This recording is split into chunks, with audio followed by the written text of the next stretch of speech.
Muito bom dia, boa tarde, boa noite, dependendo do horário que você for assistir. Estamos iniciando o programa podcast Grandes Encontros com Laírson Bueno.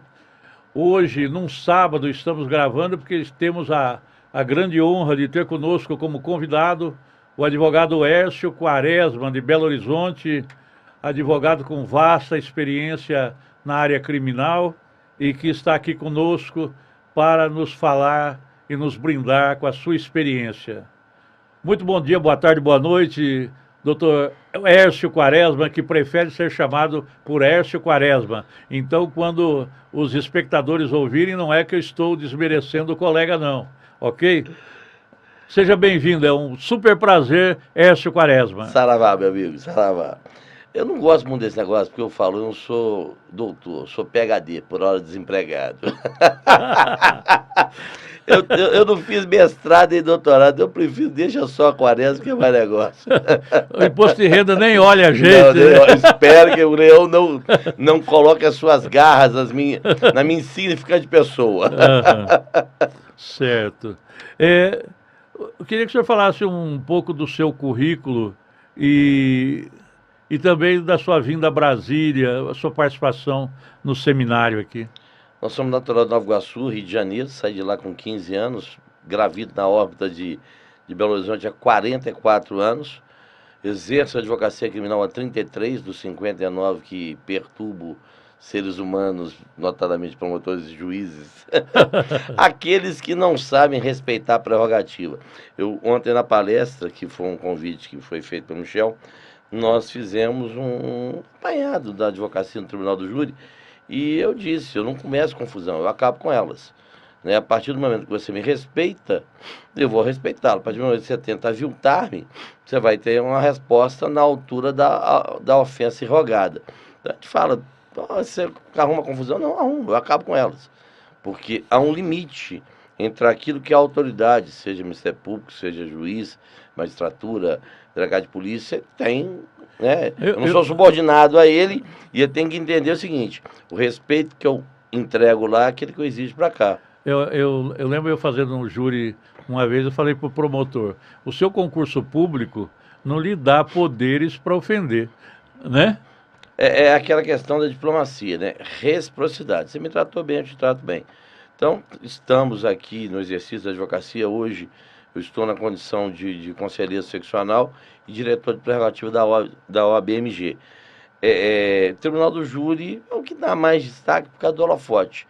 Né? A desgraça humana, a partir do momento que se lançou a luz nela, há todo um interesse, uma curiosidade mórbida do ser humano, né? Verdade. De ter contato com essas mazelas. Então, né, de onde é que saiu a advocacia? Quando papai namorou com mamãe, rolou uma homenagem a Troar ali, e o gênio da advocacia participou daquele ato. Eu me entendo advogado desde o nascimento, desde a concepção. Seus pais eram advogados? Não. Meu pai é escriturado, minha mãe faleceu muito cedo, era dona de casa. Da família advogado, só eu. Certo.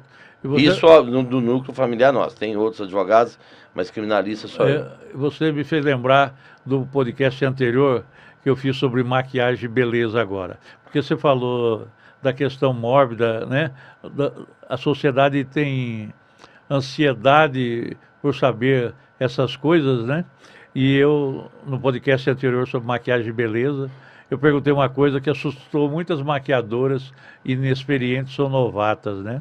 Eu perguntei para a maquiadora que estava aqui, existe maquiagem para velório?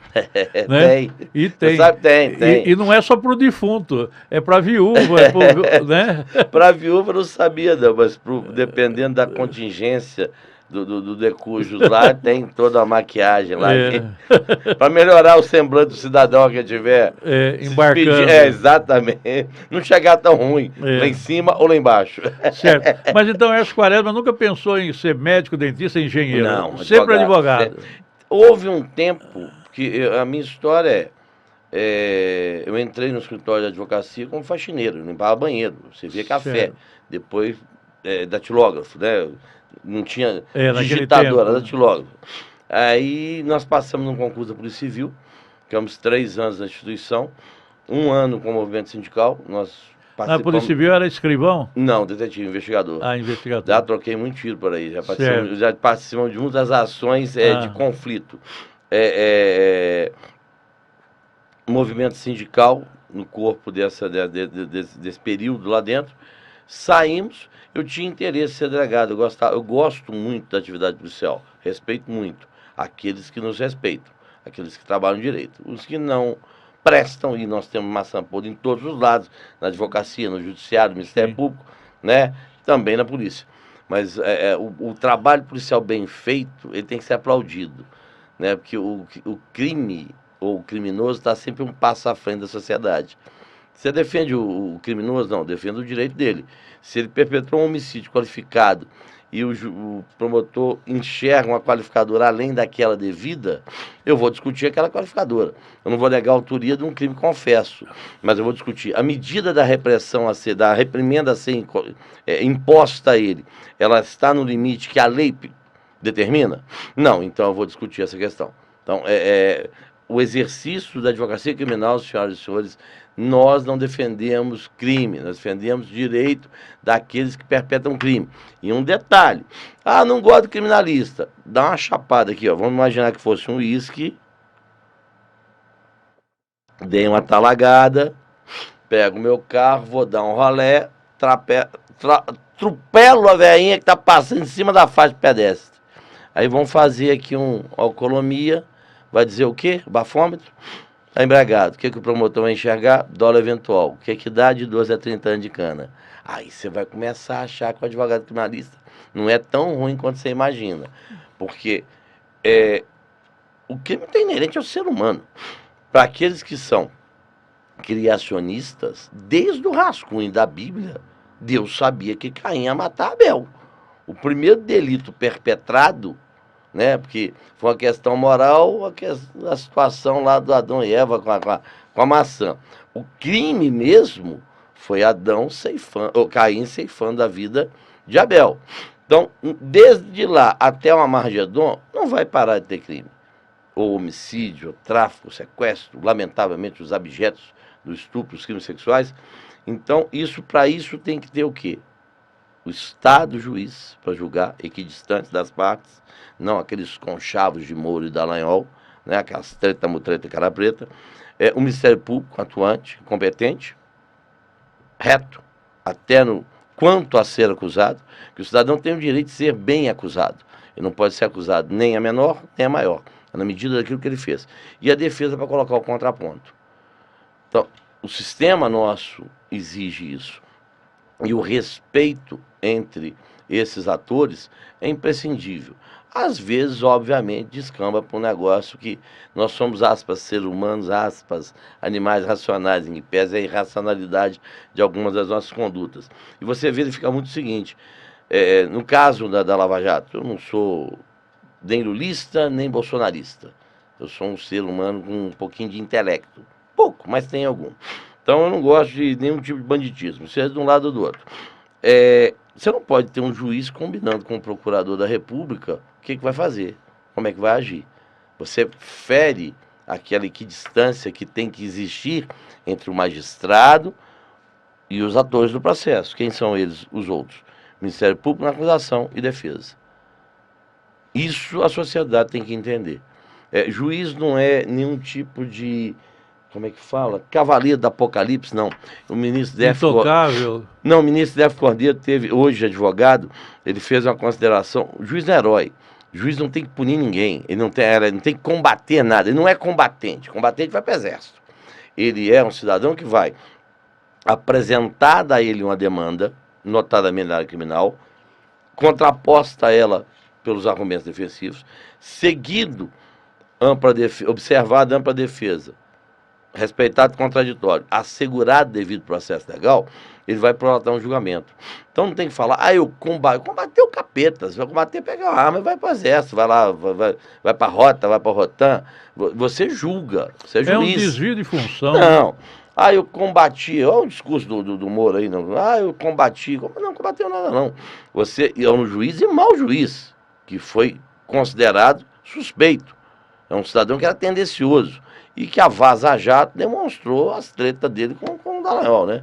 Então, Eu, cidadão, igual eu acabei de brincar, acabei de tomar aqui um whiskyzinho, que é água, viu, galera? Peguei o carro, atropelei a véia em cima da faixa de pedestre, para complicar o trem todo. O promotor vem em mim num dolo eventual. Tem uma figura típica no Código de Trânsito, 302, que fala sobre homicídio perpetrado com veículo automotor, com então, uma causa especialmente pena, com relação a quê? Álcool. Ponto. A graduação que o Ministério Público quer da punição, ela está excessiva. Você vai procurar quem? O criminalista. Então, esse preconceito que nós sofremos, ele tem que ser muito bem avaliado. Por quê? Qualquer um de nós pode matar. Qualquer um de nós. Lhe dou um exemplo. Você chega na sua casa, tem um ladrão lá tentando molestar seu filho, sua filha, sua mulher, sua mãe. Você pega uma arma e dá um tiro na cabeça. Você pega uma garrafa e introduz na jugular do cidadão. Tem promotor que vai entender que são os outros meios necessários, que não havia essa necessidade de exterminar a vida humana. E vai fazer o quê? Um processo criminal. Então, e o homicídio, via de regra, é um crime de ímpeto. Né? Nós temos barra de rio, barra de saia, barra de ouro. Dinheiro, mulher e terra. Né? As causas maiores dos crimes dolosos contra a vida. Mas você tem incidentes. Você está num bar, dependendo da situação tal. Tem um caso rumoroso no Rio de Janeiro. O jovem tomou um soco meio do rosto e bateu com a cabeça. Denunciado por homicídio qualificado, com duas qualificadoras. Né? O pessoal fala, não tem tripla, com duas qualificadoras então. Tem muito promotor que joga para a torcida, né? É a síndrome da geladeira. Abriu a geladeira de noite, tá, o cara tá dormindo, acorda, vai beber uma água, vê aquele holofote e começa a conceder entrevista. Né? Então, dentro de um contexto, quando a mídia está em cima, eu defendo a livre imprensa, o problema é quando você tem Datena, Ratinho, Ana Maria Braga, Sônia Abrão, quem mais? Uma renca de Baque, que começa a prolatar a sentença. Siqueira Campos. Os caras começam eles começam, sem ter conhecimento dos fatos, eles começam a prolatar decisões. E a influência da mídia dentro do processo do Tribunal do Júri, ela é monstruosa, é assustadora. Você chega ali já com o réu condenado. É muito complicado. Então, nós temos que ter um pouquinho de tranquilidade para mensurar isso. Né? Uma hora, eu espero que ainda cheguemos a um patamar em que a autoridade policial que preside o inquérito seja menos espetaculosa. Né? Que ela despache no processo, no inquérito e não em entrevista coletiva. Você vê ações hoje da Polícia Federal, antes do advogado chegar, a imprensa já está cobrindo a prisão em flagrante. A prisão em flagrante não. O cumprimento do mandado de busca e apreensão, o cumprimento do mandado de prisão. Dizem que tem operações que a imprensa sabe quem vai ser preso e o advogado da prerrogativa não sabe. Não sabe. É um negócio complicado. Mas é coisa. Nós temos que lutar. O Beto Simonetti, da presidência do Conselho Federal, tem brigado muito. Seu filho é presidente da Samambaia, não é isso? Riacho Fundo. Riacho Fundo, subseção de Riacho Fundo. Então, o Sérgio Leonardo, lá em Minas, presidente da Ordem, o Risque, que é presidente do Espírito Santo, doutor Aldo lá em Porto Alegre, em Rio Grande do Norte, nós temos hoje um grupo dirigido, Patrícia Vasolini, em São Paulo, que tem uma visão de apresentar para a sociedade e para os poderes constituídos a defesa intransigente das prerrogativas. Prerrogativa não é favor, é direito.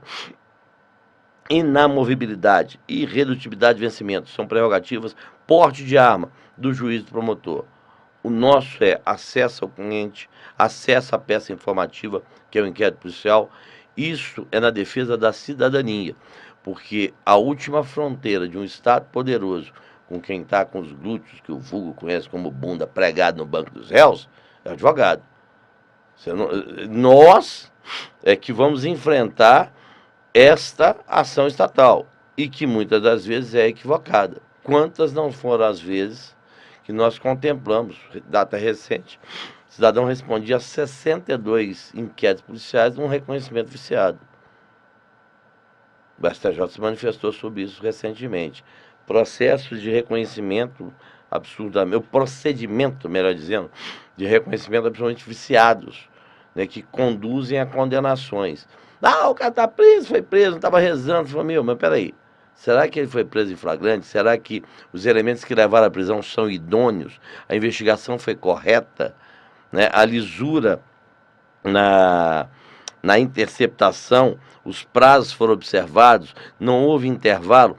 Tudo isso que o nome disso aí é devido processo legal. E quem vai observar isso, vez por outra, não é o promotor de justiça. Quem vai anotar, identificar e apresentar para o juízo é o advogado. Então, a senhora e o senhor que está nos vindo aqui, lembre-se disso. O senhor tem, na nossa atuação, na defesa das nossas prerrogativas, ou na exigência que as nossas prerrogativas sejam respeitadas, a sua cidadania garantida. E você falou aí da questão, né, do direito ao porte de arma do juiz promotor. E para o advogado, o que você acha do porte de arma e se você usa arma? Eu fui policial civil, então tive arma durante 3 anos. Tenho um revólver 38, 5 tiros, um budaguinho, fica lá no meu escritório. Eu penso o seguinte: desarmar tudo não vai dar certo. Armar tudo também não. Nós temos uma atividade de risco. Eu já funcionei como patrono da assistência do Ministério Público, auxiliando a acusação. Eu já saí escoltado com polícia militar e colete à prova de bala de dentro e de fora, que queriam me desencarnar. Como eu brinco, coisa ruim não morre, eu estou por aqui ainda. Né? Então nós temos processos que às vezes você está acusando, você está defendendo, que a nossa atividade, notadamente criminal, ela implicaria numa perspectiva de você ter o porte de arma. Mas há aí uma discussão ainda no Congresso, não está aprovado. Houve, com o governo atual, uma limitação muito grande com relação à concessão do porte de armas. Tem pessoas que não têm equilíbrio para ter arma, até do Ministério Público. Nós tivemos um caso recente lá em Minas de um procurador, que é o ápice da carreira do Ministério Público, que estava dando tiro na rua em 2 senhoras. Então, não é o caso de ter institucional porte de arma, você tem equilíbrios não, né? Tem os psicotécnicos aí que daria pau e muita gente. Verdade. Aliás, o psicotécnico devia ser renovável, que nem para motorista, né? Exatamente. Você já imaginou o promotor, depois de 10 anos, tomar o pau do psicotécnico, juiz? Aquele negócio, né? O Lula falou uma vez, político faz concurso de 4 em 4 anos. Qual que é o concurso dele? As urnas. Promotor e juiz passa, delegado também passa no concurso, nunca mais estuda. Não são todos, mas alguns esquecem aquilo que estudaram para poder lograr a aprovação, né? Principalmente direito constitucional. E o Estatuto da Advocacia também, alguns parece que não conhecem. A gente já viu isso muito. Mas o estágio que estamos hoje é o seguinte: armar a advocacia, todos, não sei, um advogado trabalhista, um civilista, um advogado de família. Mas aí você quer disciplinar o porte por conta da categoria ou da área de atuação do profissional. O pessoal fala, a advocacia criminal é perigosa. Nós temos um caso em Minas Gerais, dentre todos pelo Brasil afora, de um advogado que fez uma separação. Ele exerceu o mistério dele para uma das partes, um coronelzão da região, Bocaiúva. Aí terminou o acordo celebrado, na hora que saiu, o coronel virou para ele, não gostei disso não. Falei, não, você concordou? Gostei disso não, desfaz. Falei, não tem como desfazer, o senhor concordou. Te dou 7 dias para você desfazer. 7 dias. Ao cabo do 7º dia, o advogado chegando, estava lá o cidadão, aspas, coronelzão, sentado no escritório dele. O senhor resolveu ou não? Arrancou o 38, deu 6 tiros no pé do advogado, dentro do escritório. Então, esse negócio de perigo, respirar é perigoso, né? Então, ou num litígio de família, ou num litígio trabalhista, nós temos casos de civil, que advogados já foram alvo de empreitadas homicidas. Então, o que teria, em tese, um maior contato com o risco seria a advocacia criminal, né? Mas você limitar só o criminalista o porte de arma seria algo meio estranho, né? Você advoga, por exemplo, para um sindicato numa região de conflito de terra, em que você está para um lado ou para o outro. Você não entende que isso aí seria salutar que tivesse esse profissional o direito ao porte de arma? Tanto quanto tem o promotor, tanto quanto tem o Sim. juiz. Então, quando eu falo, olha, o criminalista, mas eu não estou especificando, dizendo só ele tem esse direito. A nossa atividade é de risco. É de risco. É verdade. E é realmente um fio da navalha, né? Essa questão do ímpeto para responder com a arma, né? Eu, por exemplo, eu tenho muito medo de ter uma arma, porque na hora que me xingarem no trânsito, com a arma eu fico valente. Então eu prefiro não ter, né? Não, Eu prefiro engolir um sapo. você toma uma, tá com a quadrada na cintura, seu self-control, ele é reduzido, né? A É, sua capacidade, não é dirigindo, não, você saiu de uma festa, tomou uma tal, o cara mexe com a tua mulher, mexe aqui, só de mexer, não falando de chegar perto não, não falando de é. tocar não, não sei o que, parará, porra. Às vezes uma simples buzinada. Vai meter a mão na pistola, vai sapecar tiro, vai matar até quem você não quer. Você quer matar um, acaba matando o outro. Vai arrumar aí de 12 a 30 anos de cadeia, vai virar freguês da hóspede das masmorras estatais. Então, é um assunto delicado. É um assunto delicado. Mas eu entendo que nós teríamos direito, sim, por conta dos riscos que são inerentes ao exercício da advocacia, notadamente criminal. Mas vou te falar, você está num sindicato trabalhador rural em determinada área de conflito. Você está no setor lá que defende garimpeiro ou que vai contra o garimpeiro. Né? Então, para todo canto tem lá um específico. Agora, demonstrando capacidade técnica, né, eu acho que vamos liberar geral. Bem, primeiro uma arma boa custa uns 7, 10, 15 mil reais. Não são todos hoje na contingência. Nós temos uma proliferação imensa de advogados. Acho que no mundo não tem nenhum país que tenha a quantidade de advogados que tem no Brasil. É predatório hoje, lamentavelmente. Em Brasília nós temos 28 faculdades de direito. Eu entendo o seguinte, você dar a oportunidade ao cidadão de estudar, eu acho isso válido. Exame de ordem, isso aqui não define se o cara vai saber ou não advogar. Você estuda lá para passar numa prova e depois não quer dizer que você vai saber fazer um mandado de É segurança. muito macetinho, né? Então, ainda a Fundação Getúlio Vargas parece que vira a veste, faz umas lambanças na prova que são assustadores. Eu recebo lá, a gente alcançou uma certa notoriedade na advocacia. Então, o pessoal me ajuda aqui, talvez, gente, eu não faço parte da comissão de exame, a Fundação Getúlio Vargas, que trata disso. Mas você não pode impedir que o cara se capacite. Quem vai selecionar o bom ou mau profissional é o mercado. Isso é que vai ser selecionado. É quando você fizer um júri, que você trabalhar, não é ganhar. Ganhar, eu falo que o Tribunal das Lágrimas, o Tribunal do Júri, você não ganha, sempre se perdeu. Uma vida humana pereceu justo ou injustamente.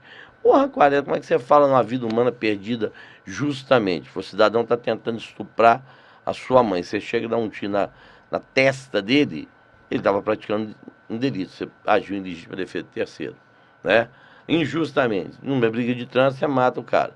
Então, e você de outro lado tem pessoas condenadas justamente, porque mereceram, que têm uma reprimenda, matar alguém de 6 a 20, 12 a 30 quando é qualificado, e ele perpetrou por vingança, por motivo torpe, um feminicídio, né? Realmente a situação que ele massacrava a mulher que veio a matá-la. Então o cidadão tem que ser condenado, tem que ver a dosimetria de pena. Então, qualquer das situações, quem morreu e quem matou, supostamente foi acusado de matar. Então, no Tribunal das Lágrimas não há vencedores, nós só temos vencidos.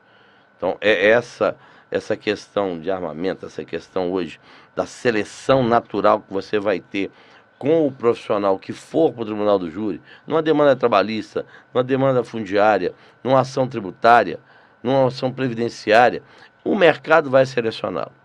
Certo. Quaresma, dentro desse seu know-how, dessa sua experiência, eu vejo, por exemplo, eu gostaria de saber o seguinte, como você vê o comportamento do Ministério Público na questão da lesão corporal grave, que eles fazem questão de jogar como tentativa de homicídio. Como sair disso? Bem, Ou tentar sair, Não, né? cada caos é um caos, né? Então É. você tem que avaliar. A primeira coisa, né? Que você tem uma denúncia ofertada por tentativa de homicídio, quando você vai votar os quesitos, o primeiro quesito é: no dia tanto dos tantos, Zé das Couve tomou um tiro e produziu as lesões de corpo de delito florestais? Sim. João foi o autor? Então, primeiro você vai na materialidade. O segundo você vai na autoria. O terceiro quesito é: o crime não se consumou por circunstâncias alheias à vontade do agente? Então, Jack Stripador, meu grande amigo, vamos por partes. Para ser julgado no tribunal do júri, tem que ter dolo. O que é dolo? Vontade voltada para resultado. Estou falando de dolo eventual, que você assume o risco ou não. Dolo é vontade. Peguei o revólver e dei um tiro no seu peito. Ponto. Tá. Eu quis te matar? Bem, um tiro no peito. Pode ser que sim, pode ser que não, né? Mas se eu dei um no seu pé, no seu joelho, na sua coxa, rompeu a femoral, aí já era, morreu. Mas eu dei um tiro na sua perna. Aí o promotor vem de lá com uma tentativa de homicídio. Bem, mas quem disse que eu dando um tiro na terra eu queria matar? Queria lesionar. Matar, não. Então, número 1, você vai identificar a existência ou não de ânimos decandi, vontade de matar. Segundo, qual foi as circunstâncias alheia à vontade do agente? O que impediu que o cidadão ultimasse o ato homicida? Terceiro, a existência ou não de desistência voluntária ou arrependimento eficaz. Você pode dar 3 tiros no cara, parar e socorrê-lo. Arrependimento eficaz, você salvou. Você vai responder por quê? Só por lesão corporal. E um detalhe: se não pegar nenhuma área vital, se você não tiver incapacidade para 30 dias, se não der perigo de vida, é lesão leve. Isso vai ser graduado através de um exame de corpo de delito, que vai aportar no processo. Então, a questão do Ministério Público pleitear é o que eu falo. Não é porque o delegado entendeu, porque o promotor denunciou, porque o juiz recepcionou na pronúncia, que isso está certo, que o conselho de sentença vai referendar. Então, às vezes, o excesso de punitivismo do Ministério Público, eu tenho um caso que eu sempre brinco, aquele negócio do mornigo, né? Você fala brincadeira idiota, que hoje até temerário falar em humor negro já é complicado. Você falar em humor negro já gera um desconforto já danado. não é politicamente correto. Exato, então vamos botar um humor nada recomendável para gerar desconforto com os nossos telespectadores. Mas vamos lá. Eu sempre brinquei que um dia me chegar uma causa de um indivíduo que ia matar a velhinha mãe dele na noite de Natal por causa de uma azeitona colocada no salpicão, que o cara não matar a velha. Pronto. Me aconteceu um processo, portou lá no escritório, em que o indivíduo deu um golpe de faca no peito da vítima que atingiu o coração. Mas ele não persistiu na ação, ele não a perseguiu, ele não voltou a tentar agredi-la. Ela foi socorrida porque ele não foi atrás e houve a desclassificação. Ele respondia por homicídio com 3 qualificadoras: o fútil, o recurso e o feminicídio. Dá de 12 a 30, reduzido de 1/3 a 2/3. E desde o primeiro minuto eu falei: isto não é tentativa de homicídio. Isso é lesão corporal, dada o perigo de vida, de natureza grave. O juiz pronunciou em dúvida pro sociedade, que é uma falácia que o STJ está começando a matar agora, na dúvida em favor da sociedade. Não existe isso. Não tá? Eu brinco do escrito e escrevido. Não está escrevido em lugar nenhum. O certo é escrito. Em dúvida pro sociedade tem que estar escrevido na mente de alguém. Só não está em texto legal. Em que ano que você formou? Eu tinha cabelo na época, 90. Eu formei em 82. Na minha faculdade eu só aprendi em dúbio pro réu. Não, tem uns negócios, tem umas criações que eles trazem, umas coisas assustadoras. Mas essa situação, falei para o juiz: Vossa Excelência vai pronunciar, porque não vai ter envergadura para chegar e matar isso aqui. Fomos para o plenário, o tribunal do júri desclassificou. Passou para lesão corporal grave. O Ministério Público recorreu, o Tribunal de Justiça manteve, porque não havia que se falar em decisão manifestamente contrária à palavra dos autos. Então, vamos pensar uma coisa: não é porque você ouviu o delegado dizer que o Zé fez, que o promotor asseverou que o José praticou o delito, que o juiz falou, ó, parece que tem um cadáver, então tem um cadáver, materialidade. O primo da comadre da madrinha falou que foi o Zé que fez, indício de autoria. O primo da comadre da madrinha, que testemunha forte, né? Eu ouvi dizer, o boato, o comentário, hoje o STJ está banindo isso. O anônimo, você bota um cara no júri pelo boato, pelo comentário, pelo ouvir dizer, não existe isso, né? Então você vai para o plenário, quem vai decidir é o conselho de sentença, com aquilo que tem no processo, né? Então não é, volto a dizer, delegado, promotor e juiz, um indicia, o outro denuncia, o outro pronuncia, que eles estão certos. Tenha sempre noção, tem que se observar, e no plenário é plenitude de defesa. Defesa é plena, é o contraditório, você contrapor aquilo que você está sendo dito pela parte contrária do Ministério Público, e o devido processo legal. E a questão do oitivo na testemunha, a realização de uma diligência, a efetivação de uma perícia. Isto é o nosso sistema. Lamentavelmente, em alguns casos, falta compreensão. Eu lembro do caso da médica Virgínia lá no Paraná, acusada de matar não sei quantas pessoas, e quando ela foi presa, teve um inquérito, foi colocada em liberdade, teve um inquérito, processo, e no final ela foi absolvida pelo juiz monocrático, que é o juiz de primeiro grau. Aí me vem a imprensa, houve uma reviravolta no caso. Fala, não teve reviravolta porra nenhuma. O trem nunca devia ter sido feito daquele jeito. Tem reviravolta não? Não é porque não tem revolta não. O Ministério Público abraçou uma tese absurda de que havia ali uma ação voltada. Isso foi para o tribunal cassou por 2 votos a 1, está em sede de embargos infringentes, são os recursos inerentes ao exercício preconizados, assegurados da duplo grau de jurisdição pela Constituição e estabelecidos no Código de Processo Penal. O processo demora muito porque tem muito recurso, é só acabar com os recursos. Se você acabar com o recurso, então você não vai reclamar. Quaresma, seria injusto dizer que hoje nós temos muito promotor novinho, concursado, jogando para a torcida, querendo causar no Instagram? Veja bem, essa questão de rede social hoje, tanto temos advogados também que acham, vendem, estou milionário, vou ficar milionário e tal. Tem muito o 71 aí também. Tem, 17 de janeiro, né, que é o 71 é estelionatário, né? Mas tem de todo lado, em todos os ofícios, até, eu não vou dizer promotor novinho, longevidade não quer dizer qualidade. O cara passou no concurso e esquece que tem que fazer lá a parte dele. E tem que estudar, que é permanente o estudo, e começa a fazer bobagem. Mas em todos os segmentos, e até juiz, você tem juiz fazendo espetáculo, né? Você tem juiz. Outro dia teve um que deu um sacode no PM, que era aquele negócio legal. Às vezes eu até falo, ele não fez para espetacularizar, não. Mas a divulgação gerou que a espetacularização fora de propósito. Ele pegou a imprensa funcionou mais que o Ministério Público tem lá. Mais do que a imprensa, hoje as redes sociais. Se você verificar hoje a velocidade em que um fato é divulgado e que ele recebe uma amplitude absurda, né? Você é cancelado, né? Você dá um tropicão, o humor negro aqui. Não virou capeta, eu tô fugido. Já brinquei do humor negro, já falei do humor negro, não pode falar mais do humor negro.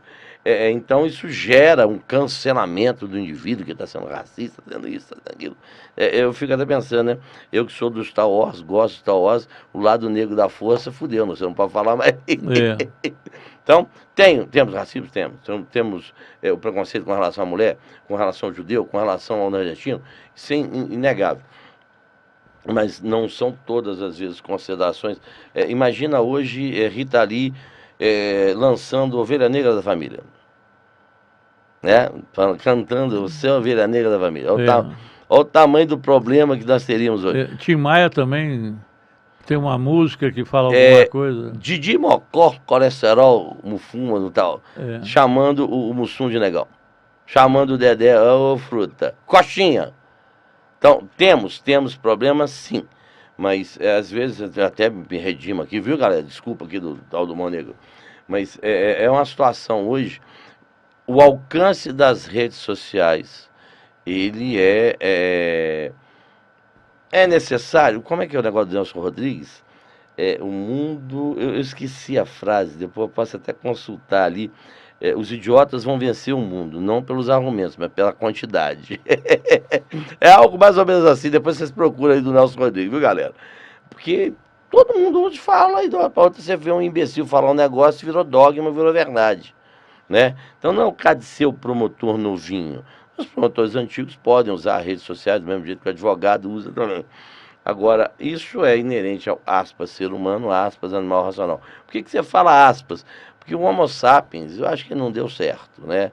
O que nós contemplamos em guerras, o que nós contemplamos em fome, o que nós contemplamos em corrupção, né? O Armagedon já devia ter vindo há muito tempo. Deus já podia falar, gente, vamos acabar com esse trem, vamos levar as almas todas para o paraíso, aqueles que não prestam vão mandar para o inferno, vou fazer o arrebatamento da igreja, porque tem personagens, vamos lá, voltando ao tópico Moro da Dallagnol. Eu não vou discutir que há corrupção, houve no PT, houve no PL, o presidente do partido do PL, o Ademar da Costa Neto, que foi condenado. Tá? Então, eu falo de descondenado, você tem um ex-presidiário presidindo um partido que abriga o presidente. Eu acho que nunca perguntaram isso para ele, dá vontade de perguntar. Ô, capitão, deixa eu fazer uma pergunta, excelência. E o cara aqui, o que você tem a dizer dele? Você está reclamando de um descondenado ter ele vencido na eleição. E o seu presidente do partido é um condenado. Há um conchavo, uma conspiração extraterrestre. Só esquecer de combinar com os russos. É o caso do Garrincha na Copa, né? Estava lá o treinador. Vocês são novinhos, tá a pré-eleição da Copa 62, o treinador vai fazer isso, fazer aquilo, fazer aquilo. O Garrincha, que era humildade em pessoa, professor, já combinado com os russos? Né? Então, pô, combinar ao Supremo vai tirar a inelegibilidade do Lula, mas combinaram com 60 milhões de pessoas que iam votar no Lula. Será que o pacto foi urdido? Alguém ganhou, alguém perdeu, a eleição rodou. Prejudicou aqui, beneficiou isso. Hoje nós experimentamos, por isso que eu sacaneio o negócio do ser humano. Porque vem cada argumento assustador, o indivíduo se elege há 28 anos, acho que tem uns 25, urna eletrônica. Aí de uma para outra começa a falar que a urna é fraudada. Aí eu ganhei no primeiro turno. Mas peraí, se o propósito era não deixar você ganhar, por que deixou você ganhar no segundo? Parece que o pessoal não tem o mínimo de discernimento para perguntar isso. Mas por que seu filho foi o mais votado? Por que seu tal? Então, são situações que a gente começa a duvidar da espécie humana, né? Porque eu tenho um amigo que fala que o Américo Leal, um grande tribuno do norte do país, a inteligência é uma flor rara que não floresce em qualquer jardim, né? O cara se torna obtuso, cego a um argumento. Ou ele ouviu um negócio, isso aqui virou dogma. Então, é complicado. O que nós enfrentamos hoje, meu mestre, é o seguinte. A sociedade tem as suas mazelas, nós temos que aprender a conviver com elas, nós temos que buscar viver, né, com maior harmonia. É complicado.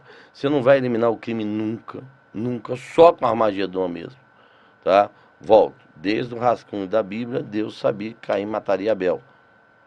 Se ele deu o livre-arbítrio e não impediu, ele saberia que daí para frente iria continuar.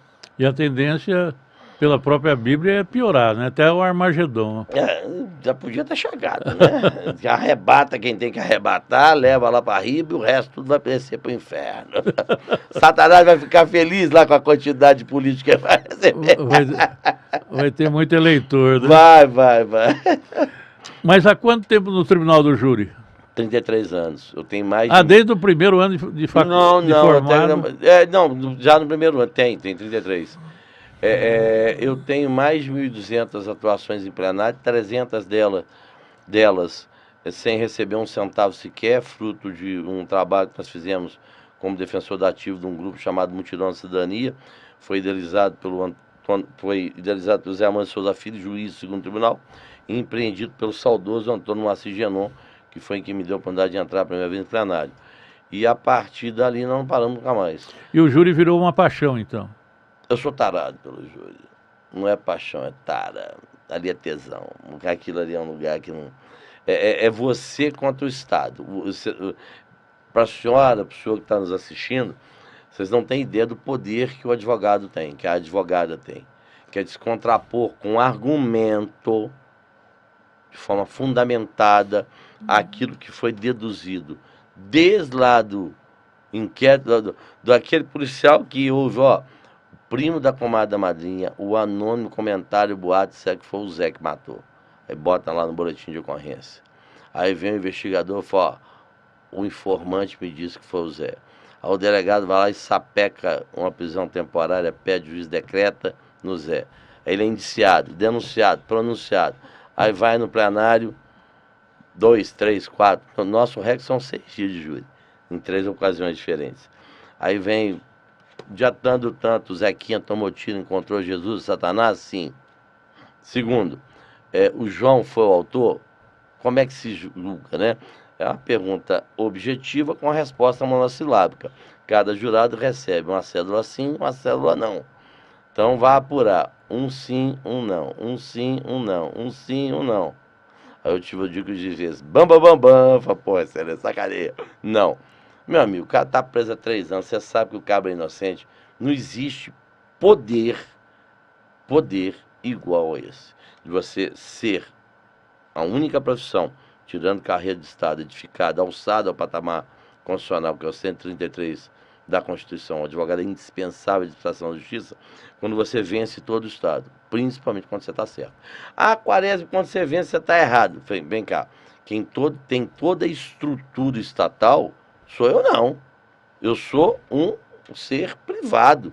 Eu sou um indivíduo, via de regra, indivíduo. Eu sou um Certo. só. E ainda tem a desvantagem geográfica no plenário, né? Sim. Que o promotor fica do lado Do juiz e tal. Eu até brinco, aí eu sou discípulo de Carnerucci, né? O advogado se senta no último degrau da escada e pede para ser julgado igual acusado. E eu falo do conselho de sentença, se algum dia eles matarem alguém, eles não estão sentados aqui, ali na frente, do lado. Eles vão ser julgados pelo órgão especial do Tribunal de Justiça, porque eles têm foro prerrogativo de função. Então eles são diferentes até nisso. Eles não se equiparam a nós. Eles são seres diferenciados. E eu busco tirar essa aspas, vantagem do promotor estar do lado, porque o que a gente desconstitui? O que a gente enfrenta no plenário? Autoridade. A autoridade policial. Eu ia até brincar contigo que quando o Quaresma veste a beca, se transforma no Super Quaresma? Nada, porra nenhuma, só o Quaquá. Só o Quaquá? Não, só o Quaquá. O que eu te falo é o seguinte, o que nós enfrentamos? A nomenclatura, autoridade policial. Aí você vai depois, promotor, vamos botar aqui a autoridade, vamos quebrar o lugar dele. Juiz, autoridade judicial, né? Aí quem é você, o advogado? Advogado de quem? Do bandido, perigosíssimo. Eu falei, mas quem falou que é perigoso? Ao delegado, mas o delegado está certo. Ele investigou, ele exauriu todas as possibilidades de investigação. Um projétil retirado do corpo da vítima, ele fez comparação com a arma, tinham mais projetos, ele comparou entre... Isso, estou aqui, en passant, casos, eu tive... E hoje o delegado nem sai da delegacia, né? É um agente que vai lá... Não, isso aí de muito tempo. Quem sempre que trabalhou foi investigador, escrivão. Quem conduz inquérito é o escrivão, quem investiga na minha época, detetive, hoje é investigador. Você tem hoje uma situação que a polícia cria um entendimento que ele vai ser ou não recepcionado lá na frente pelo conselho de sentença. E você vai enfrentar o quê? A autoridade da figura da autoridade policial, mas que você vai ter que o quê? Demonstrar que ela está equivocada, né? Que ele não é perfeito. Infalível, só o juízo divino. E como você vê, quando o inquérito é enviado ao MP para eventual denúncia, e ele devolve para apurar mais investigações, não parece que o Ministério Público quer que o delegado fale o que ele deseja? Não, aí que vai aquela questão. O que é um poder discricionário, né? O inquérito policial você não tem contraditório, você pode dar pitaco lá, mas você não tem a atuação do advogado. Você pode sugerir uma perícia, uma coisa qualquer, mas você não vai inquirir ninguém dentro do inquérito policial. E tem uma tramitação direta hoje, né? Ela vai do promotor, do delegado para o promotor, do promotor para o delegado. Eu não consegui identificar elementos de convicção ainda para poder denunciar. Então, eu acho isso natural. Agora, o pior nisso não. O pior é quando é o tal do PIC, que é o Procedimento Investigatório Criminal. Que quem vai denunciar é quem investigou. Você acha que ele vai ter imparcialidade? Ele é parte, pô. O cara, ele é parte. Ele tem que vender o peixe dele, Não, né? Que então, ele trabalhou, né? Ele passou lá 2, 3 anos na Grampolândia lá, você acha que vai chegar alguém? Ah, não tem nada, tal. Alguns, porque é que é negócio? Volto a dizer. Você tem maçãs podres em todos os lugares. Você tem maçãs podres por corrupção, você tem maçãs podres por incompetência, você tem maçãs podres por inapetência, né? Por má fé. Então, vai depender muito do profissional. Como nós temos um universo de juízes, promotores, advogados, você vai identificar caso a caso se houve ou não. Vaza Jato foi uma que identificou. Haviam conversas. Olha, deixa eu te falar um negócio, ô procurador. Não manda a Zequinha, não, porque quem vai inquirir do outro lado é o Quaresma, que é um monstro, que vai atormentar a vida da testemunha. Põe um cara melhor de inquirição. Porra, você vai falar comigo que há isenção no trato desse negócio? Que esse magistrado, ele está equidistante, que não está contribuindo para construir prova? Não, aí você está negando o óbvio. Aqui é negócio de ser o... Como é que fala? Os imbecis dominarão o mundo não pela qualidade, mas pela quantidade. Aí eu lembro de Nelson Rodrigues. Então, é complexo, é uma situação muito complexa. O exercício da advocacia, ele é difícil demais, porque como é que você defende o estuprador? Então, vamos lá. O crime mais abjeto de todos seria o estupro.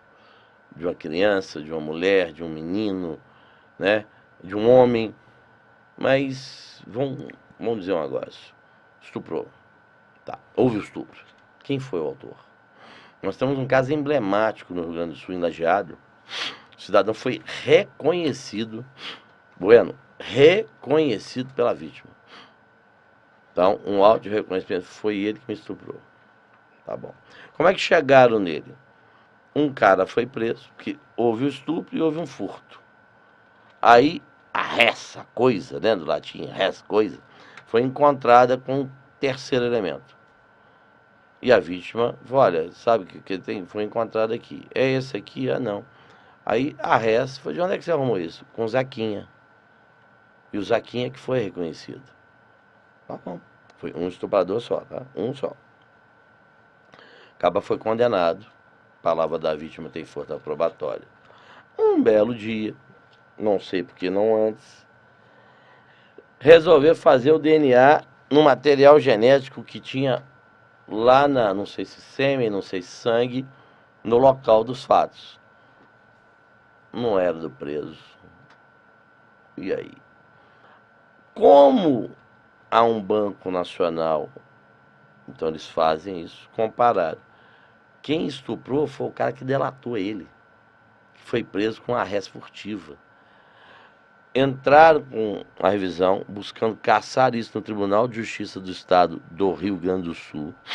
E o tribunal, os desembargadores deram pau na revisão criminal, dizendo não, palavra da vítima. Eu estou tratando de prova técnica, eu estou tratando de DNA.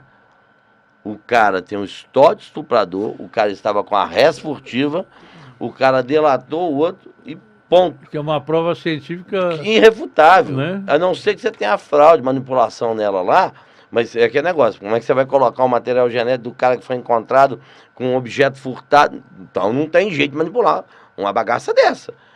O STJ deu pau e foi por 3-2 no STF. O cidadão foi absolvido depois no STF por 3-2. Ainda 2 ministros, ainda entenderam que a prova de testemunhal teria preponderância sobre a prova técnica. E essa questão do depoimento da vítima é um negócio muito sério mesmo. Eu lembro que uma vez uma pessoa me procurou, que estava sendo acusada de estupro, e dizia que não era ele.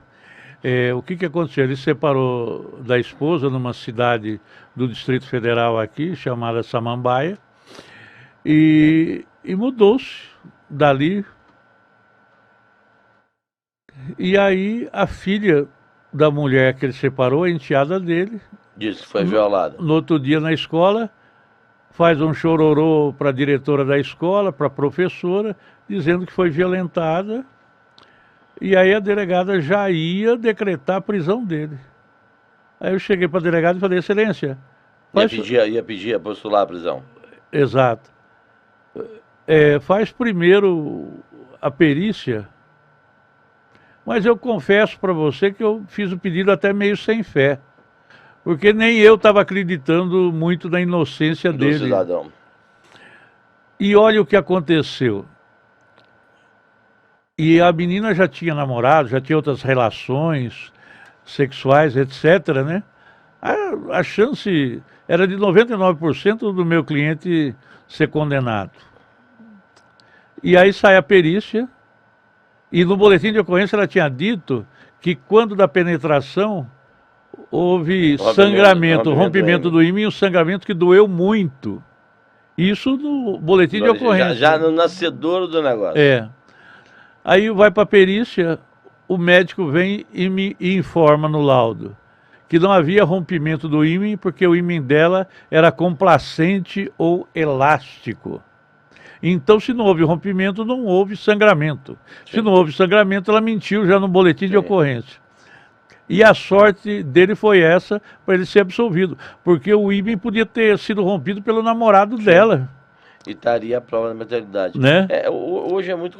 defender crime sexual hoje, não vou dizer que não ocorre, não é isso. Mas nós temos a vindita, né, a vingança, às vezes de uma mulher que é abandonada, que sai e que o cidadão chega e vai embora. Ok, meu amigo. Tem um moço fazendo sinal de zap pra nós ali. Okay. É o cartão amarelo aqui. É o cartão amarelo. Eu tô vendo o cara, tá malangando isso aqui. Produção, é o moço ali que tá fazendo sinal de zap pra nós. E que ali é só vingança mesmo, que não aconteceu o fato. Tá? Do mesmo jeito que há casos em que os estupros são mantidos em sigilo, porque a cada condição financeira manda a menina pra Suíça, manda pra tal lugar e, né, dependendo da classe social, você mata um negócio ali. Mas é complicado defender hoje o crime sexual, com a palavra da vítima tendo a força probatória que merece, mas não pode ser absoluta. Né? Nós temos que ver caso a caso, tem situações... Eu, quando estava vindo para cá, um amigo falou, olha, aconteceu isso, o tribunal manteve a condenação, a moça fez um vídeo. Falei, não, tem que fazer uma justificação criminal, tem que botar essa moça para ser ouvida sobre o crime contraditório, tem que esperar transitar em julgado para fazer uma revisão criminal, porque nós não vamos reverter isso agora. Então, é muito complicado, muito complicado. Não é coisa que dá para se resolver uma simples declaração de cartório, né? Não. Como alguns pensam, né? Com a declaração eu vou fazer um vídeo, vou fazer... Não, a banda não toca assim, não. Por isso que você tem que ter um criminalista qualificado. Exato. E esse criminalista qualificado, dada a proliferação de faculdades, de pessoas, de muito advogado, ele vai se destacar pela qualidade técnica. E isso que vai fazer ele ser diferente. Certo. Agora, vou fazer uma pergunta absurda para ter uma resposta absurda, digamos. Ainda tem como ter um jeitinho brasileiro para absolver pela legítima defesa da honra? Essa tese, ela está sendo aniquilada pelo Supremo em face de provocação, acho um ladinho, uma coisa do gênero, não me recordo bem ao certo, em que eu acho, não sei se já formou a maioria, está para formar a maioria.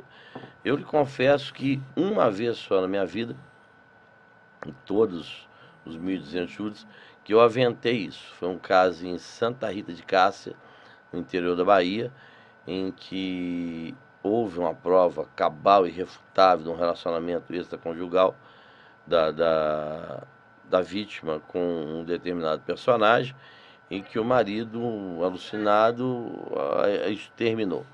E ele foi absolvido, num primeiro momento, por legítima defesa da honra. O tribunal destruiu a votação do conselho de sentença, mandou no júri. Quando ele me procurou, já foi para o segundo julgamento. Falei, filho, eu não consigo isso aí, não vai, vou sustentar, mas não dá para Não vai levar isso, não. Com a forma, parece que o promotor no primeiro júri foi muito arrogante, muito isso, e o conceito de sentença. Empatia não faz mal a ninguém. Ninguém. E parece que o promotor chegou lá com ares de divindade, além de um bom trabalho do advogado, obviamente, e acolher a tese. Comigo, ela não passou, mas eu sustentei. E nesse caso específico, houve um reconhecimento de um privilégio e o decode de uma qualificadora. Então, a reprimenda do rapaz ficou num patamar de um regime semiaberto. É curioso quando o Supremo começa a decidir qual tese você pode usar ou não. Vamos lá. Em 2008 houve uma alteração no procedimento do júri, inclusive na estruturação dos quesitos. Então, primeiro quesito, materialidade e letalidade. Que é isso? Materialidade, te dou um tiro no pé. Tem uma lesão corporal lá, certo? Materialidade.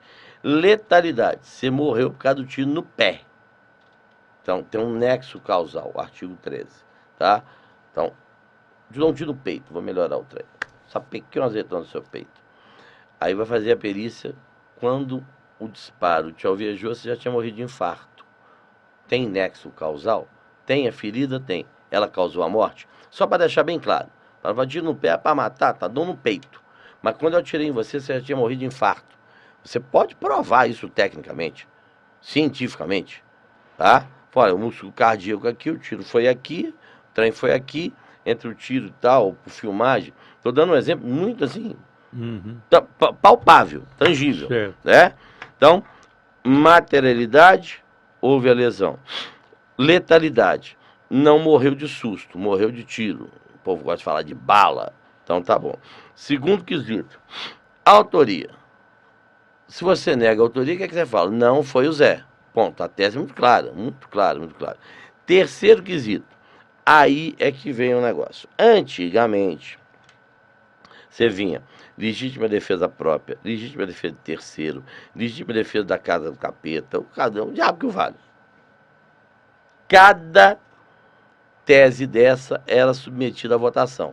Então, houve agressão à pessoa, agressão é injusta, é atual e iminente, meios necessários, moderação nos meios. Então, é agressão à pessoa, agressão injusta, atual e iminente, meios e moderação. Então, se você tivesse 3 teses, estava defendendo ele, estava defendendo a mulher, estava defendendo o cachorro. O direito animal. Ponto, 3 teses. Hoje, você tem inexigibilidade de conduta diversa. O que é isso? Eu não tinha como me portar de outro jeito, senão aquele dada a situação, tá? Sem opção. Isso, não dava, então tá bom. Eu iria quisitar a inexigibilidade de conduta diversa. Hoje não tem isso.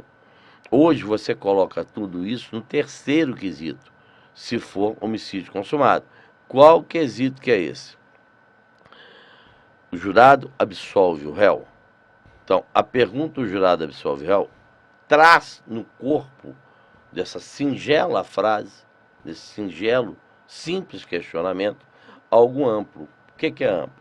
Legítima defesa própria, legítima defesa de terceiro, do patrimônio, da tranquilidade lá, do capeta que o vale. E até da simpatia pelo réu. Pronto. Então, aí é que eu vou chegar. A tal da clemência, que o povo está hoje querendo, o Supremo também, já ouvi para cá ou para lá, que estão querendo banir a clemência. Mas peraí, o jurado tem soberania, ele tem livre convencimento, não precisa fundamentar a decisão dele. Se você quiser perdoar porque entendeu que quem morreu tinha que ser desencarnado, e se foi por clemência, ele está resolvendo. Mas não tem a tese da clemência. Aí eles vão começar a limitar as nossas teses. Eu não estou entendendo isso. E essa clemência vem lá de Barrabás, né? Eu brinco muito o seguinte, eu vou defender até da profilaxia social. Mas o que é isso? Fala, quem morreu tinha que morrer. Eu quero ver o Supremo barrar. Bota o nome da tese aí, né, Clemente? É profilaxia social. O indivíduo que pereceu era mau igual um pica-pau, estuprador, ladrão, parará, tudo isso aqui. Então, ou desencarnava, ou continuaria aí. Então, o cidadão fez um bem para a sociedade, dado aquele quadro específico daquele processo. Sou favorável à pena de morte, não, apesar dela ser já oficiosamente implantada. É legal lá em São Paulo, né? A implantação de câmeras nos uniformes dos policiais reduziu em 85% os autos de resistência. O pessoal agora não está morrendo com auto de resistência porque tem alguém filmando. Interessante isso, né? Será que havia tanta resistência assim? É. Né? Então, dentro desse contexto de pena de morte, não sou favorável a matar ninguém, não. Mas, você me perguntou sobre tese, eu estou falando. O Supremo daqui um dia vai querer interferir, tanto quanto a legítima defesa da honra. Ah, mas você defende? Olha, é uma tese jurídica, já houve no passado, se a sociedade moderna não... Porque o Dock Street foi absolvido no primeiro momento por legítima defesa da honra. Foi. Então, anos 68, salvo engano. Não me recordo. Eu tenho o livro, agora eu brinco que o Covid... Leila Diniz, né? A idade levou os cabelos e os neurônios, e o Covid ajudou a... Eu não tenho mais memória, eu tenho vaga lembrança, né? É foda. Mas dentro desse contexto, isso no passado foi defensável, se hoje não é, tá. Mas daqui a pouco você vai ter o Supremo limitando a plenitude de defesa. Já estão querendo prender isso em plenário, né? Então, duplo grau de jurisdição não está sendo aplicado mais no júri. Ah, o júri é soberano, então acaba com o recurso. Nós vamos fazer um acordo, ó. Se der 15 anos, prende todo o processo. Se der absolução, não tem mais recurso do MP. Ah, não gostou? Mas peraí, não estou entendendo. O jurado chega lá e fala, não foi o Zé. Aí você vai mandar novo julgamento? Você quer prender porque ele é soberano. Mas na hora que ele chega e fala, não foi o Zé, você vai falar, não é divorciado da prova dos autos, pau que bate em Chico tem que bater em quem? Francisco. Não dá pra ser um só, velho. Você tem que espancar os dois. Ele só é soberano se condenar, né? Se arrebentar o aí cara. Não tem graça, né? Não, aí não dá, ué. Aí é uma soberania um tanto quanto perversa. É verdade.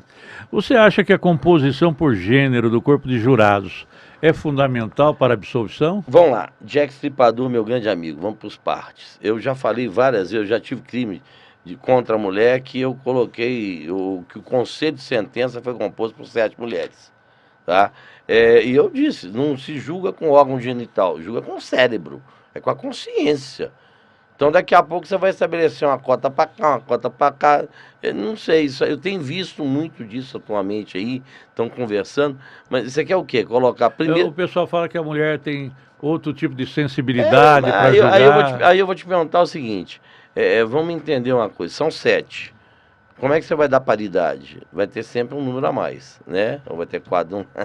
Então, você vai fazer o quê? O sorteio vai ter uma cumbuca para homem, uma cumbuca para mulher? Ó, 4, nesse júri nós vamos ter 4 homens e 3 mulheres. Nesse júri nós vamos ter 4 mulheres e 3 homens. Eu vi isso outro dia, não me assenhorei, porque eu acho que tem uns negócios tão complicados, porque daqui a pouco você vai ter que falar que você vai ter que colocar cota racial também, ou cota religiosa. Se você pega lá, aí vai complicar, né? Pega a tríplice fronteira. Você tem judeu, você tem árabe, você tem chinês. São 3 religiões diferentes. E tem o brasileiro. E tem um brasileiro lá, com candomblé. Então você vai ter que botar uma cota do candomblé, da matriz africana. Então, essas ondas eu não andei surfando, não. Vamos ver o que as luzes altíssimas do Congresso vão inventar a respeito disso. E como tratar com o promotor bravo? Você já começou a falar lá no início, né? Mas já ocorreu contigo alguns ralis assim? Não tem, é aquele negócio, eu brinco, bravo é cachorro, né? A gente é contundente. Pessoal, você é bravo, quase. Eu não sou bravo, eu sou contundente. Tem os promotores um pouco mais espivitados e tem alguns que são mais racionais, né? Quando o cara é de agressividade, ele vai tomar pela proa fora. Vai do jeito que vier, vai voltar. Né? Agora, teve um júri uma vez, eu sou, por parte de pai, italiano, espanhol, índio e negro. Essa árvore genealógica minha, pai de pai. Por parte de mãe, é só português. Eu ia brincar que é uma agravante. Exatamente. Por parte de mãe, é só português. O Quaresma é Portugal, o Firpo é da Itália, mas casou um italiano com a espanhola, que a ascendência tinha lá toda essa miscigenação. Dentro desse contexto, eu falo alto. Eu já falo, eu sou esporrento. Italiano fala alto. Já, porra, na português também. Então, teve um júri uma vez que o promotor muito sagaz, gente boníssima, o Paulo, ele chegou e falou: proporcional à periculosidade do réu é a virulência do seu advogado. Eu fiz o júri sem levantar o tom de voz, sem dar uma porrada em cima da mesa. É bom que vibra tudo. Aí no final do júri, eu era muito amigo, você é um filho da puta, com todo respeito, você merece. Porra, cara, por quê? Porra, meu, você me regaçou, não pude falar um palavrão, não pude gritar, não pude xingar. Tive que ficar elegante. Exatamente. Tudo depende do jeito que vem. Tem julgamento que você será, vou usar, não é um jargão bonito, mas esporrento, tá? Você é mais acênico, não é teatro aquela porra, né? Aquilo ali é júri. Então, você será um pouco mais enfático, um pouco mais contundente, os decibéis da voz vão chegar a uns patamares tanto quanto mais elevados. Mas tem júri que você não tem que fazer isso. Tem um júri o promotor, se ele for eminentemente técnico, você não vai fazer o júri gritando no ouvido dele. Você vai perder o argumento. Você não vai espancar o cara que foi um lorde, né? Então, agora, quando o cara vem com grosseria, amigo, não vai... é reciprocidade. A resposta é na medida da ofensa irrogada. E é inteligente pedir a parte para o promotor? Depende. Lembre-se que depois do seu aparte de 3 minutos, ele continua falando. Então, às vezes, você cutuca onça que está assim, em banho-maria, ele está monocórdio, ele está tal. O júri, doutor, é uma ciência que ela é inexplicável. Cada caso é um caso, cada julgamento tem a sua história. Então, quando o promotor fala, você gosta de apartear? depende. Tem hora que eu respondo, tem hora que eu permito, tem hora que eu chamo para conversa. Eu chamo para conversa, vai cá, vamos conversar. Eu já inquiri promotor. Eu cheguei e falei, tal coisa. Então, isso depende muito. Cada plenário tem a sua particularidade. Cada plenário. Você não pode falar que um será igual ao outro. Não vai. Tem um fator emocional, tem um fator pessoal, tem um fator hormonal. Né? Você não está no dia bom, você não dormiu bem, como é que você vai entrar naquele plenário? Né? Então, Em que momento do júri você percebe que o promotor tem café no bule? Não, a gente já conhece antes. Isso aí é a teoria dos jogos que o Alexandre Moraes da Rosa trouxe para o Tribunal do Júri. Você tem que conhecer como é que. Eu não falo inglês, né? Os players, os jogadores. Ah. Antes do julgamento, eu sei quem que é o juiz, quem que é o promotor, quem que é o oficial de justiça, quem são os jurados. Isso hoje é imprescindível. Nos tempos modernos, isso aí já é. Quem não faz isso tá se trepando. Mesmo se você vai fazer um júri em Santa Rita de Cássia, andando mais que o ônibus da Guanabara, mas você sabe. Aí é que é negócio, a vantagem das redes sociais. Aham. Então você tem um contato com um, tem um contato com Certo. outro. Você vai monitorar lá se o promotor tem ou não rede social, como é que ele é, como é que ele não é. Você vai ver a decisão do juiz, se ela é mantida, se ela é reformada. Então hoje nós temos... O Instagram é uma ferramenta... Eu falo com o Brasil inteiro hoje. Fantástico. Inteiro. Eu tenho acesso... Eu vou fazer um júri no Piauí, dia 16, se eu não estiver enganado. Agora, semana, sem ser essa semana agora, acho que daqui a 2 semanas. Ou 3 semanas. Eu vou passar uma semana no Piauí, vou inclusive ministrar uma palestra lá para o OAB do Piauí, em Teresina. Mas o processo é a Ribeiro Gonçalves. 8 horas de viagem de Teresina. Eu já sei tudo que eu tenho que saber. Já está o negócio todo levantado. Quem é, quem não é, como faz, como não faz, que jeito faz. Por quê? Porque eu tenho certeza que também já estão sabendo quem sou eu. Certo. Ninguém vai chegar, e ainda mais que o nosso nome já está no processo. Tem casos hoje, Bueno, que por conta da nossa certa notoriedade, eu tenho cláusula de confidencialidade que eu só entro no plenário. O promotor dia quase infartou aqui. Ele não é melhor nem pior, eu sou diferente. O meu jeito é meu, a forma é minha. Experiência tenho, não sou nenhuma virgem dos lábios de mel. Né? Nós já somos um cara rodado para capeta. Então, eu brinco, né? Enfrentar não é palatável. Eu entendo o que eu estou fazendo ali. Tá? Eu defendo o meu cliente. Eu sou daqueles, igual eu falei na palestra hoje. Eu sou a última fronteira do Estado poderoso com quem está com a bunda pregada aqui. E dentro da lei, o que eu puder fazer, eu vou fazer. Certo. E você é mais rodado que a Latam, né? Tem mais hora de voo que piloto. Então eu te pergunto, quais os estados que você ainda não fez júri? Só falta o Amapá. Júri não fiz em todos, não. Mas eu conheço, excetuando o Piauí, que eu vou fazer agora, e o Amapá, o resto tudo eu já rodei. Ou em audiência, ou em palestra. No sul do país já fiz nos 3 estados. No Mato Grosso já fiz nos 2. No Nordeste, Bahia, Pernambuco, Ceará. Eu vou te falar que eu sou no Acre ainda não, mas já estive lá fazendo palestra. Em alguns estados nós aportamos como palestrantes, ou em audiências criminais. Mas júri, acho que mais de 50% do Brasil eu já atuei. Agora eu vou fazer uma consulta contigo aqui. Mil prata. Vou te passar o Pix.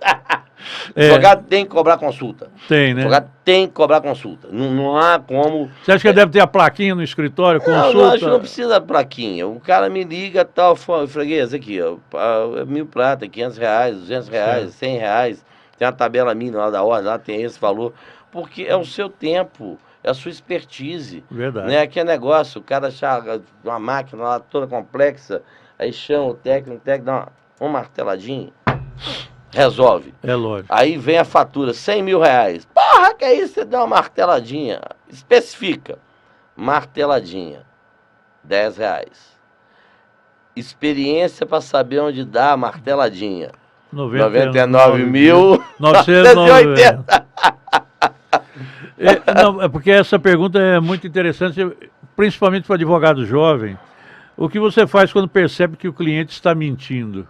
Eu falo para ele, mente para Deus que Deus perdoa, eu não perdoo. Se você mentir para mim, você está estrumbicado. Porque eu vou pedir, por exemplo, uma diligência que... Em cima da sua versão. Da sua mentira. Da sua mentira. Eu tive um cliente uma vez que eu queria bater nele, eu queria espancar o miserável. Era um caso de tráfico, eu não tinha necessidade de produzir aquela prova, mas eu queria afastar completamente o liame do meu cliente com o Correio lá. E eu virei pro cara, vem cá, você conversa com esse cara? Eu falei, nunca conversei. Falei, olha, eu vou pedir um trem aqui que vai te arregaçar se você... Não, nunca conversei. Eu pedi o afastamento do sigilo do telefone do cara.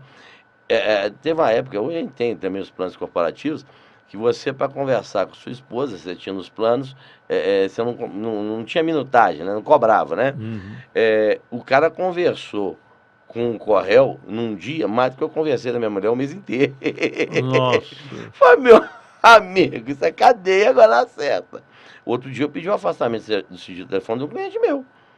Ele, quando foi inquirido pela autoridade policial, e até uma coisa interessante lá em Betim, os depoimentos são gravados, não ilite que você não deu um pau no cara antes, que você não tortura. Não estou falando que todo mundo faz isso, não.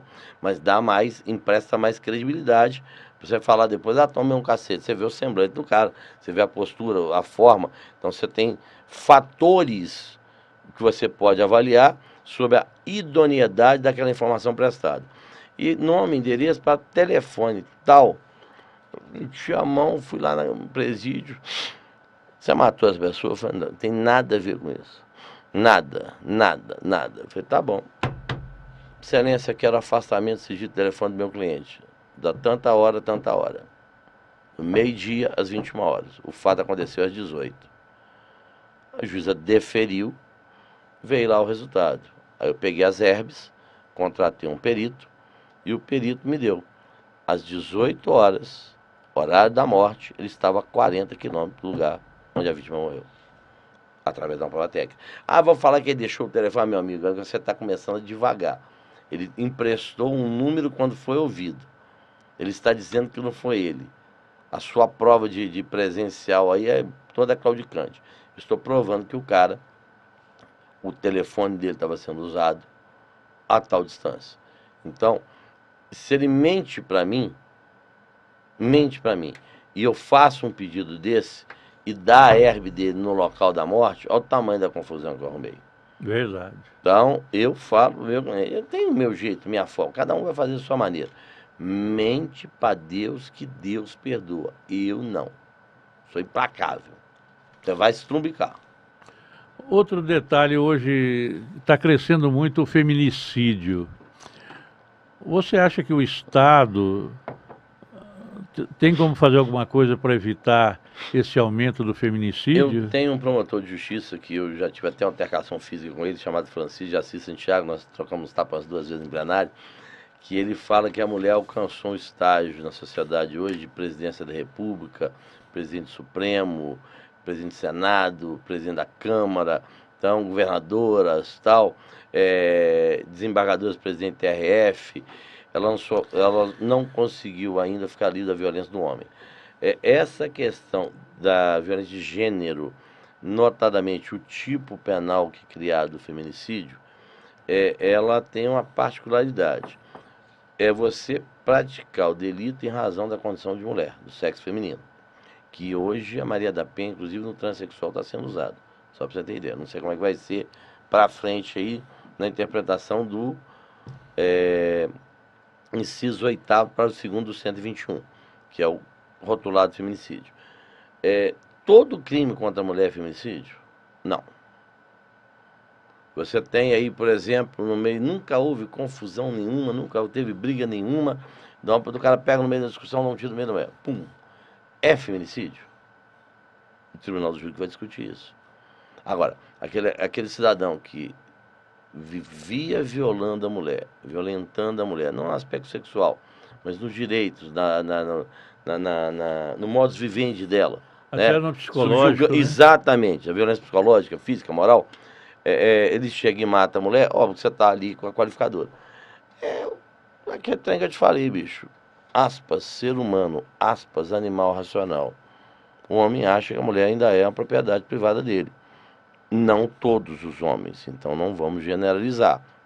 Mas alguns, infelizmente, têm isso. Ações estatais hoje, política, têm sido levadas a efeito. O afastamento do lar, o monitoramento, o botão do pânico. Então, em alguns casos, você consegue evitar. Lá em Minas, outro dia, teve um policial militar que se matou. A mulher depois se matou. Aqui nós temos casos até de juízas. Sim, sim. A gente acha que isso acontece só na Não, classe não, baixa. não É, tem. né? Ó, o crime sexual não é um demérito só da classe C, D, E, Y, Z, D, não. Tem em todo lado. O homicídio é para todo lado, a violência doméstica é para todo lado. E quando a violência eu até tirei a carteira que eu ia arrancar aqui, é do cartão de crédito, que a mulher é subjugada por conta de ser dependente financeira, isso nas altas rodas tem demais da conta. Isso é para todo lado. Como é que é o nome daquela menina? Luísa... Oh, meu Deus do céu. Uma que foi agredida, que entrou com a ação do empresário, mega empresário, esqueci o nome dela. Luísa Brunet? Luísa Brunet. Não foi alvo? Não teve um... Sim. Nós estamos falando de um cara bilionário. Bilionário. Então, não a selvageria, ela não é inerente à classe social. É do, aspas, ser humano, aspas, animal racional. Infelizmente, é o tal da Armagedon que não chega. Tá certo. Mas falando em dinheiro em cartão de crédito, eu queria saber do Quaresma, com o que ele ganha mais dinheiro? Se é com a advocacia ou Instagram? No Instagram não dá dinheiro, eu não sou influenciador digital, né? Quem ganha dinheiro com Instagram é esses influencers lá que tem 60 milhões de seguidores, 300 milhões de seguidores, 1 milhão de seguidores, você já começa a faturar. Você está com quantos seguidores? 154 no Instagram. no Instagram. Tem Facebook também. Tem um canal do YouTube que nós temos 71 pessoas que acompanham os nossos trabalhos lá, que é Hércio Quaresma Filho, advogado criminalista. Tem muitos dos nossos trabalhos. Por que a gente coloca isso lá? Porque tem colegas do interior que não têm, e até estudantes, condição de estar nos fóruns vendo, assistindo o júri, contemplando a sustentação oral. Então nós colocamos lá e o cara tem uma oportunidade. Eu já tenho uma defensora pública uma vez, eu perguntei a ela se podia publicar, inclusive. Ó, queria te agradecer, fiz meu primeiro júri, assisti todos os seus vídeos, pontuei, eu falo, assiste, faz diferente, você vai fazer melhor. Então, ela teve a oportunidade de ver. Uma saudação ao juiz, ao Ministério Público, ao Conselho de Sentença, aos policiais, aos presentes. Quando a porrada quebra, como é que você faz? Se aparteia, se não aparteia. Então, A quesitação, né? não, a quesitação, até, a explicação da quesitação, sim. É. A sala secreta, não. Mas como é que você explica? O que você deve explicar? O que você não deve falar? O que a gente evita tocar quando está falando? Então, tem esse norte. Agora, a advocacia criminal, o pessoal, você vai ficar milionário. Pode esquecer, não rola isso não. É matar 1 leão por dia. Não sou milionário, mato 1 leão por dia para E o que advogar. você prefere? Tribunal do Júri ou palestra? Não, a palestra é um momento descontraído, né? E não dá rentabilidade do planário. Isso aí, pra você ter ideia, eu vim aqui, eu não cobrei um centavo para fazer. O sistema OAB, eu sou membro do sistema, eu estabeleci um valor, eu tenho um valor, eu cobro 10 mil reais uma palestra minha. Estou deixando claro aqui questão de valores. Mas hoje no sistema OAB, uma vez que eu estou na diretoria, eu não entendo que seja lícito eu cobrar, né? Por que eu estabeleço um valor de prolabore? E aí a Cláudia, que é a dona do escritório, que é a com azar, né, com sorte, que é minha mulher, que é o cérebro do negócio, ela fala, você desaparece 3 dias, me deixa o trabalho, não dá dinheiro para casa. Eu falei, aí eu comecei a concordar com ela. Eu não posso sair viajando sem perceber algum e colocar lá. Porque era um desgaste monumental. Então, o júri, não é o júri, a advocacia, nós advogamos em todas as áreas do direito penal. O que dá visibilidade, luz, holofote, é júri. Por quê? Cada repercussão, cada dos personagens envolvidos.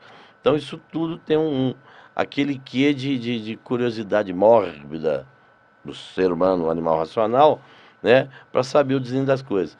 Mas não estou rico, não vou dizer que eu não viva bem, né? Mas são 33 anos de janela. A gente não entramos na fila do pão ontem, não. Verdade. Existem desrespeito às prerrogativas? Hoje o Beto Simonetti, que é presidente do Conselho Federal, o Sarmento também é um defensor virulento dessa questão de prerrogativas, o Célio Leonardo, os presidentes no geral, o Aldo Risch, lamentavelmente o artigo 7º ele é violado, inclusive é crime hoje violar a prerrogativa. Mas a nossa atuação, eu inclusive na condição de diretor de prerrogativa da Ordem, nós temos trabalhado muito para elidir isso, né, e enfrentar quando ocorre, com desagravos, com ações penais, com ações cíveis, porque tem que se entender o seguinte, não sou subordinado a ninguém e eu tenho prerrogativas, tanto quanto Vossa Excelência tem. Respeite as minhas, que eu vou respeitar as vossas. Então, é reciprocidade. Então, quando nós tivemos casos de advogado que foi alvo de uma cabeçada, que foi agredido, nós temos outro que foi chutado, deitado, nós temos situação que o advogado é impedido de ter acesso ao inquérito. Tudo isso hoje, sob a presidência nacional do Beto, a ação do presidente do FIDA, o Sarmento, e volto a dizer, o Sérgio em Minas, Aldo, eu posso estar sendo omisso, Daniela lá na Bahia, tem uma ação muito efetiva. Todos os presidentes hoje, Márcia de Rondônia, todos os presidentes hoje têm essa postura de defender nossas prerrogativas. Isso é defesa da cidadania. A advocacia respeitada implica em respeito à cidadania. O AB de São Paulo também está nessa luta. A Patrícia também muito empenhada nisso. O sistema OAB hoje, ele tem como bandeira a defesa das prerrogativas. E o mercado de trabalho da advocacia está saturado? Sim, mas se você for bom de serviço, você aparece. Quem está começando agora tem que iniciar com estágio, iniciar na defensoria, como é que chama aquele negócio lá? Oh, meu Deus, o juizado, exatamente, prática.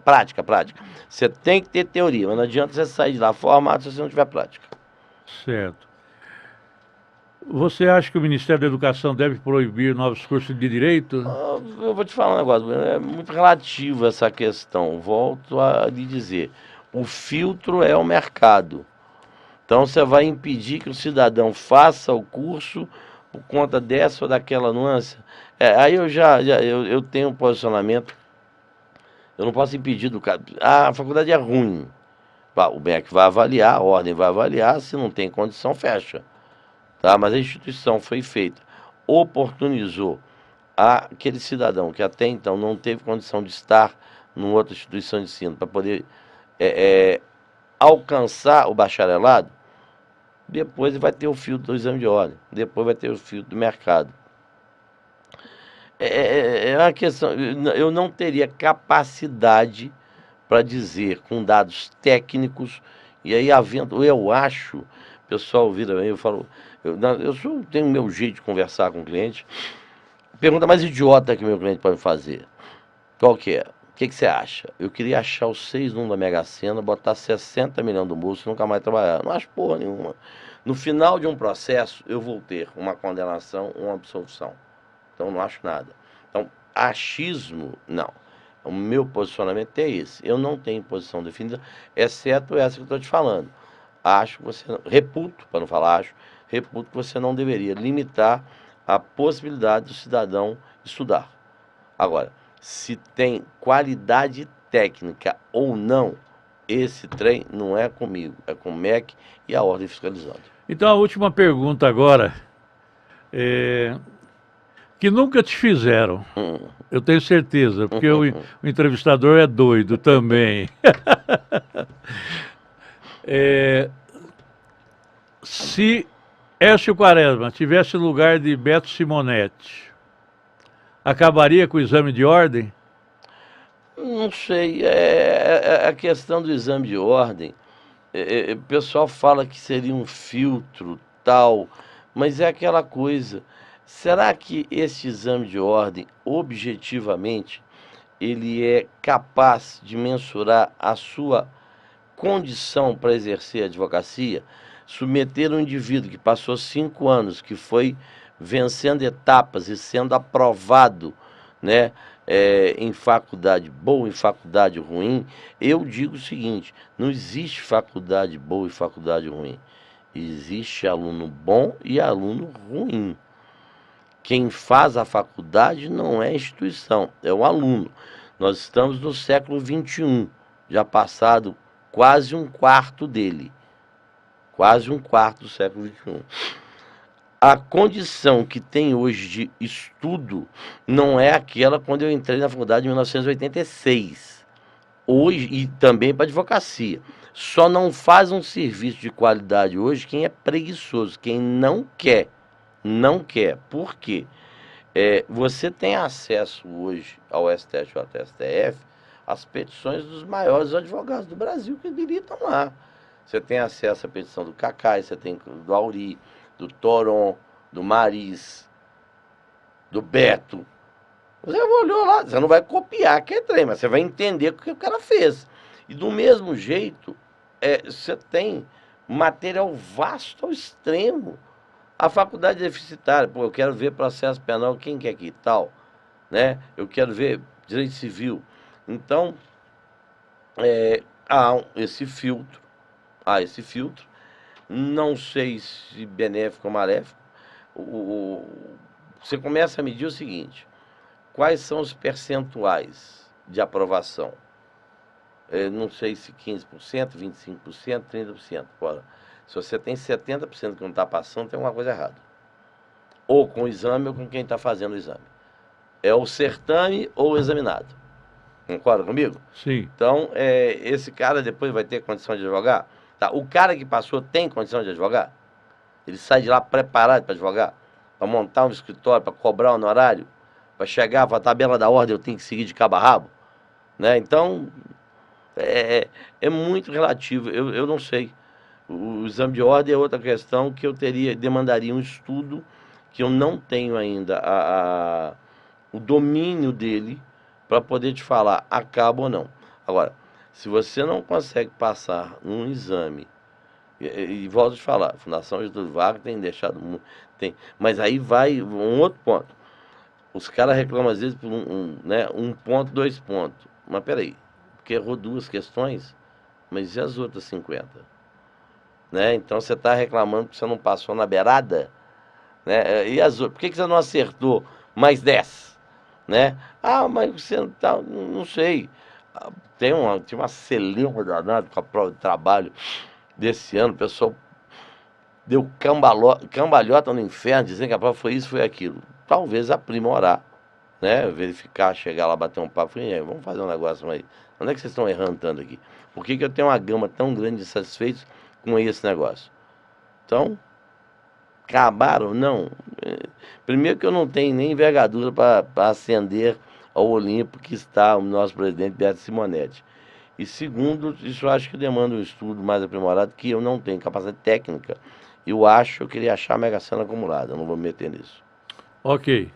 Então, quero agradecer ao telespectador que nos assistiu neste dia e agradecer ao nosso convidado, Hércio Quaresma, advogado criminalista com 33 anos de experiência. Aprendiz de advogado, tem 33 anos que eu estou tentando Sempre aprendendo, né? Sempre aprender. Perene o aprendizado. Então, eu quero colocar os nossos microfones e câmeras à disposição para suas despedidas, dizendo que foi um super prazer tê-lo aqui conosco. Bem, obrigado pelo convite, foi um prazer estar com você, espero que a galera tenha gostado. Eu não crio um personagem, eu sou isso aqui. Se você acompanhar lá no canal Hércio Quaresma Filho, advogado criminalista, a forma que eu tenho para falar é essa, às vezes uma bobagem, um palavrão ou outro, acaba escapulindo, e dizer o seguinte, a advocacia é a maior defensora da cidadania. A prerrogativa do advogado implica em você ter respeitado o seu direito. Nós somos porta-voz do seu direito. Beijo do gordo, saravá. Fui. Um abraço.